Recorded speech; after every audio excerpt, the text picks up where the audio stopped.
As you guys know, Lilia was the merit machine for the mages, giving you the best performance so far generally when it came to merits, right, in PvP.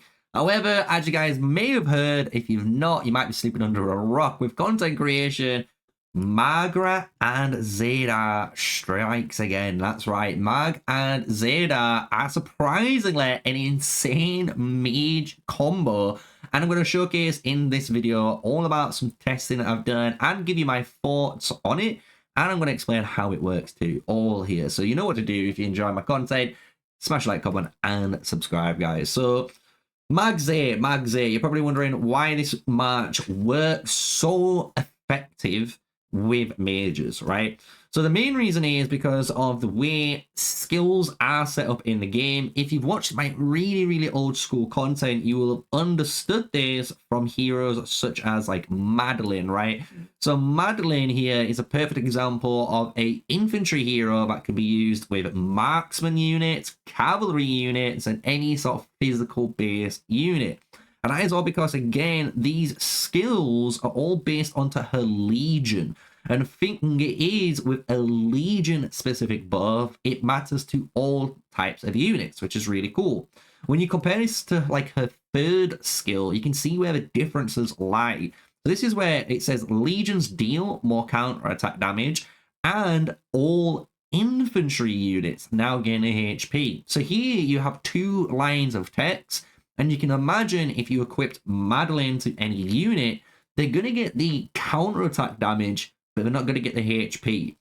And this is all relevant when it comes to Maggrat and Zayda, because Maggrat and Zayda has some skills that are all the same. And a big shout out to Fluffy Waffles, your big little tongue twister there, in Noir. They've been able to basically do some creativity, had some experimentation, and found this build out. And the thing is, they've been using celestial units, which honestly, and I will admit, probably work the best, just because the celestial units obviously gain more magic attacks, so you're inherently dealing more damage the longer you're standing still from maximum range, which is perfect. But, and the big infamous sneaky buts are here, but you can't actually ignore this with just mages, because this does work with every single mage unit in the game. And I am a Wilderberg player, and I've been using T4. You heard me right. T4 orc mages, the boys and girls, the satyrs, right? And you're going to be surprised with the reports I'm going to showcase. And I've done a load of different testing when it comes to this, right? So Maggrat's skills when it comes to mages, the things that you actually need to know is only her first two skills matter. Meaning, even if you are lucky enough to unlock a Maggrat and you've got a 5/5 and you're working on that third and fourth skill, guess what? You've got the maximum out of it already in this mage match, which is crazy, because in Season of Strife, what you're able to do, as you guys know, you can replace one of these skills. I'm using Provocation, and I absolutely love this. But you can use stuff like Wield Shield still, which is giving you magic unit stats like HP and attack again. You can also do the Fear skill, which is giving you, again, more attack and hero skill reduction. So it's up to you which way you want to go, but you can put a buff onto your Maggrat if you choose to. And I'll explain why you don't have to in a moment when it comes to Zeta, but that is the kind of general gist of it. So these two skills both work when it comes to mages. And the reason it works is because, again, if we read just the text, like I've explained in the Madeline section, right? Maggrat's Legion, just says Maggrat's Legion, not Maggrat's marksman units. It doesn't state anything like that. So this is not a troop-specific buff, which is really powerful. So anytime any unit with Maggrat triggers 5 instances of variable healing, their next normal attack is going to deal 450% damage. That is crazy. Also, with that, anytime you're healing from this variable healing or just a general heal, 40% extra attack, you know, from that increase of being 30% chance trigger. So really powerful little combo here. Now, Zeta. So Zeta is just on the exact same boat as her counterpart, right, Maggrat, but the benefit of her is she has 3 skills, not just 2. So the thing is, her first skill is again a Legion-based skill. When you look at the second skill, this is a Legion-based skill. And now, again, if you choose to, you could replace Zeta's third skill. Because the third skill is a Legion marksman buff, meaning this will not apply to any of your magic units, meaning mages will not get this benefit. So it could make sense if you do choose to do this, why not swap this out for a mage march, right? You know, mage buff, basically. And there's going to be some experimentation, I'm not going to lie, in this video with this match, what we've done with testing, but I want you guys who are watching right now to maybe get your thinking caps on and think, what would happen, and if Guns is listening, what would happen if you did Zeta and Toha? You know what I mean? Just, it sounds crazy, but what would happen if you did something like that? Or Toha with, you know, the Maggrat? I'm really intrigued to see what these double combos could be doing now, since we know how powerful Maggrat works, because she's insane.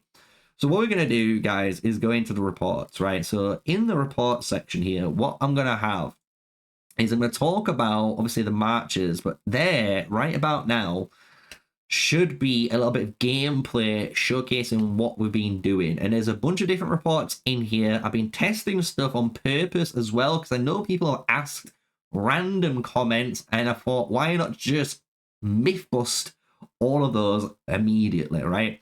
So the first one, what we're going to go over is just showcasing some actual PvP, right? This is where I am using Maggrat Zayda, right? And if you look at my Legion count, it is Zeta Witches, 291k. You can see how many 7 wounds and how much I was able to heal, which is kind of crazy, right? On the march. Here, we've got a Bertrand Fear with 4.3k. And I know what you're thinking. Sneaky, this isn't good at all. Wait a minute, boys. That was T5. I am a T4 player, somehow trading up against a T5's Bertrand and Fear. And the crazy thing is, when you go to the Legion buffs, they got way more attack. Way more attack. But my defense and, like, just general defense is just so much more superior, and we're almost close on HP. We're good. We're tanking. And that's all because I think the tier of Arbon, which I'm going to talk about a little bit later when it comes to artifacts and pets, which, again, I think Guns would love to hear when he's, you know, working in the background and stuff. But when we go again, checking out this match, this one, as you can tell, is more T4. I've only lost a round and just under 1,000 troops to 4.2k to a cavalry player, guys. Cavalry. You fucking heard me right. And that's from counterattack damage, obviously, hitting onto here. If we go and click on Legion troops, I'm not lying, T4, there we go, Cavs. We, again, hit Vikings. So at the top here, we've got Rond, and this guy is called Viking, and Bertrand Fear, and if you'll notice, these are T5 again, 785 to 125. I noticed I was losing a little bit heavier on here, and that's because this time, every buff was in his favor, which is fair enough, He's running the tier of R1 too. Just showcases why tier of R1 is actually super powerful in the trades of having that extra defense over attack, right? But you can see, though, I'm still technically winning the trade, which is kind of scary. And then coming down to the bottom, this is, again, Cavalry March, 1.4k to 11.3. Kind of crazy. Here is just me hitting a Infantry March, 437 troops to 2.65. If you want to check, this is just T4 again, so nothing too crazy, but you can see how his March is trading so positively. And that's kind of what I want to talk about here and about now, with, again, a little bit of footage on display. The reason I think this March is doing so well is because it's boosting just obviously the normal attack damage, and the thing is, mages aren't really dealing any sort of normal attack damage in the past. They're all skill damage based heroes. And the fact that this is boosting their normal attack bonus is kind of crazy, because the thing is, and this is what even bamboozled me, and I want to shout out to the guy in the comments, or should I say even in Guns' stream, I've forgotten who it was, but you know who you are, who basically corrected me on this and told me magic attacks, or normal attacks, are actually classed as magic damage still, but not physical based damage when it comes to obviously scaling. And this matters when it comes to your March. I mean that. So what we're going to do is just quickly talk about your artifacts and your pets, because this is going to basically summarize this whole video, and then I'm going to talk about a little bit more extra testing that I did do and give you my thoughts on the current meta.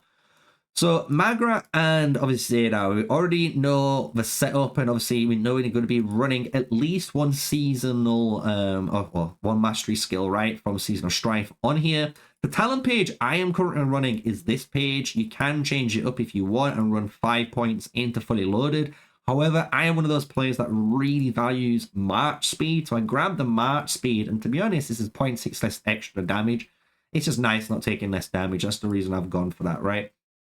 Now, when it comes to your artifact, Tear of Arbonne is going to be a 50-50 thing in my books, because I understand why this is so good on the March. It gives you so much tankiness, it's kind of crazy, and the fact that you're healing extra troops does allow you just the potential, if you've somehow missed one of the 30% chances, it's another instance, right? So it keeps you healthy. And as you guys know, the healthier and healthier your Legion stays, the more damage over time you're going to deal. So you get a really, really good rapport. So I understand this, but I am going to talk about 2 other artifacts on the roster, and technically a third one as an honorable mention when I'm thinking about it now. The first one I really want to talk about is Breath of Gigantus, because I think this one is going to be nasty with this March, because again, you're gaining so much magic attack now, but what's more scary is the defense break. You're breaking the enemy's defense, allowing that Maggrat Zayda's normal magic attack damage to be amplified even further for 20 seconds. That is crazy. If they do not back down when they've got this on them, I'm telling you, you're going to have one of the best reports you'll have ever seen in your lives. I can imagine that. So I think Breath of Gigantus is definitely a very, very top tier pick when it comes to this March. I'm not going to deny it. There is one more, and this one is very, very spicy, and I'm going to be honest, that it's going to be spicy. I'm going to talk about 2 other ones which are honorable mentions for, and it's kind of the go-tos people can think without, you know, the heads. It's a no-brainer. But this one is a spicy one.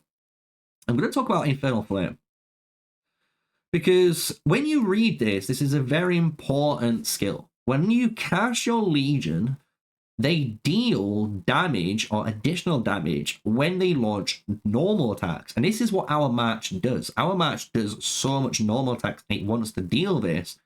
Why not, for 3 seconds or whatever level you've got it at, deal some additional damage on top? As well, if you did have maybe something in the future, maybe there was a setup when you ran Maggrat and Lilia, people go crazy and cherry pick and go creative. Maybe that is a thing.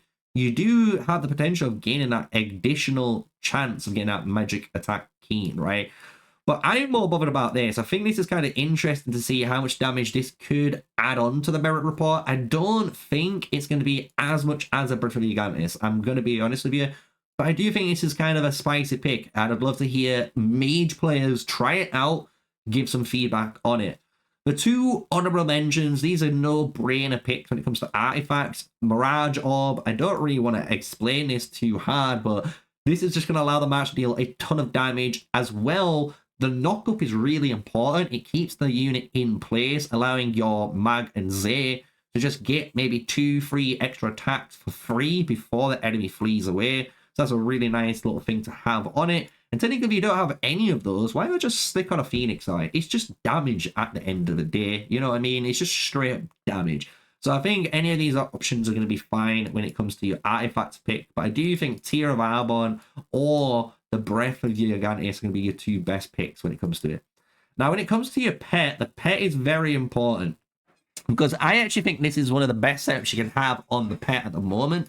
When you have follow-up, as well as potentially maybe an additional trigger chance on it, what this is allowing you to do is, again, heal as much as possible with self or the intense aura, right? So this is healing just your Legion, so you're getting as much single target heal as possible.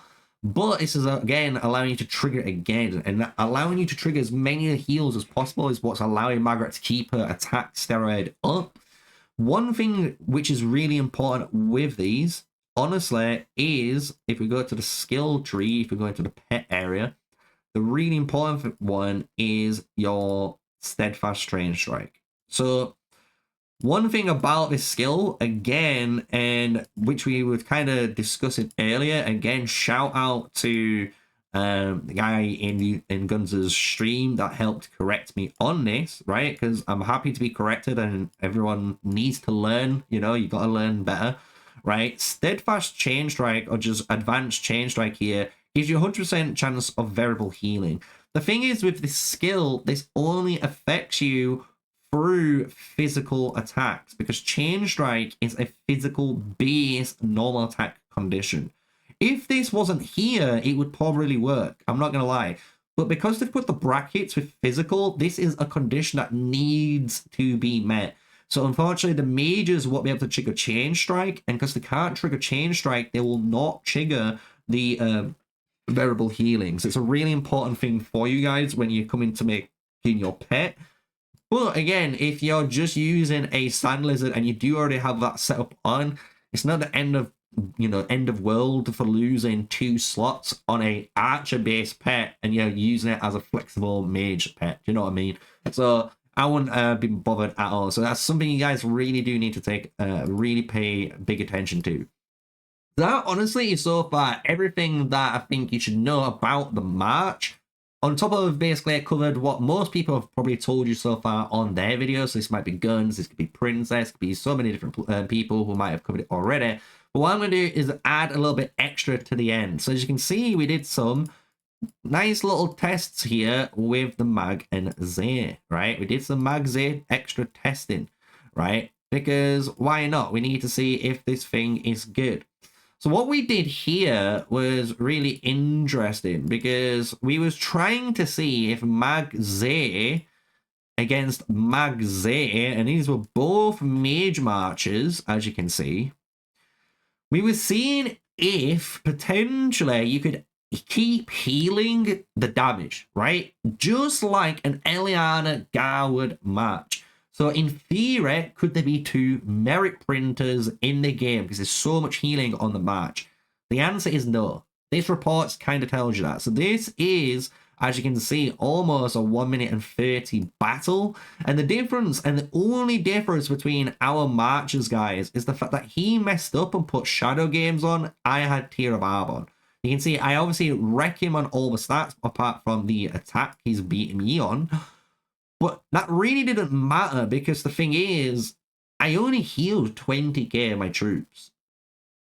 You know what I mean? I would have hoped I'd have healed like 40k worth of troops. And if I healed 40k worth of troops, we might have been talking, because that would have been both of us within 1 minute and a half might have healed about 40k worth of troops.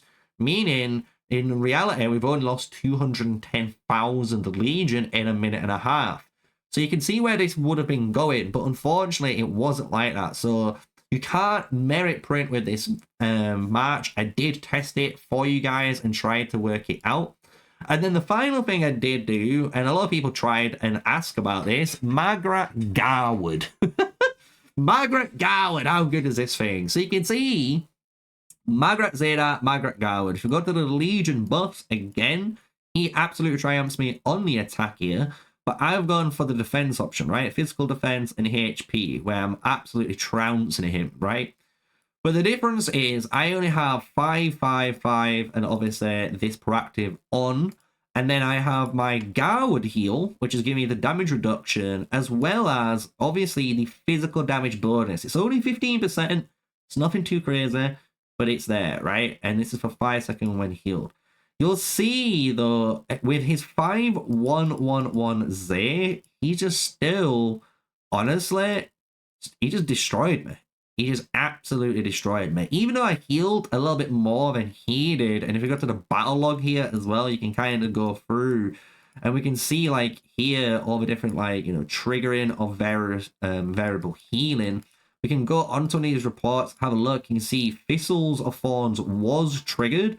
So we do get the physical damage buff. It does work how you guys intended it to work. However, it's not as good as you think.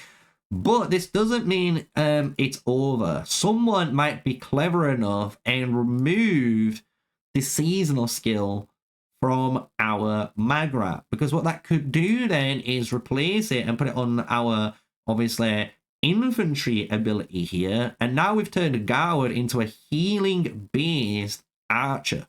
So you could use like Green Boat's Master, which is again Guan Win's skill. You could use a bunch of different things like, again, Fear's skill, which wouldn't be too bad. Kanara's skill wouldn't be too bad. You could use a bunch of different stuff if you wanted to when it came to it. So it'd be really interesting to see how much further people are willing to test this. This is how far I've gone so far, and I hope you guys have enjoyed the extra little bit of work I've done when it comes to Maggrat and Zeta. So if you want my final summary and how and why I believe this match is so good, it's because of one simple thing. You're using mage range. I'm going to be honest. You're going to be using mage range. The mage range is allowing this match not to get targeted. And not being targeted is what this allows it to do the best, which is deal a ton of damage and actually out-heal over time the counter-attack damage and the little shrapnel damage you might be taking compared to another march, right? If you try this in a archer match, I will guarantee you won't get as many merits because you will be getting targeted a lot more often. And that is where the trade-off is, right? You're going to get 50k merit reports with an archer match compared to an 80k report or more with a mage match. And this is all to do, again, and I think it's primarily down to the range. Honestly, the range is allowing this match to not get focused. It's allowing it to do its thing. And that's what's very, very scary about it. So I'm going to make some future videos. I've got a kind of theory on a mage combo you could be running if this is the new meta and what could be technically the best setup in Seasonal Strife. So with that, I hope you guys have enjoyed the video. You know what to do. Smash like, comment, and subscribe, guys. It's been a pleasure to do all this testing. It's been really fun, and honestly, I cannot wait to test this out a little bit more with a bit of open field practice in Zone 4 in a few days when it comes to it. So I hope you guys enjoy it. It's going to be a good time. And until then, stay safe, stay sneaky. Peace out.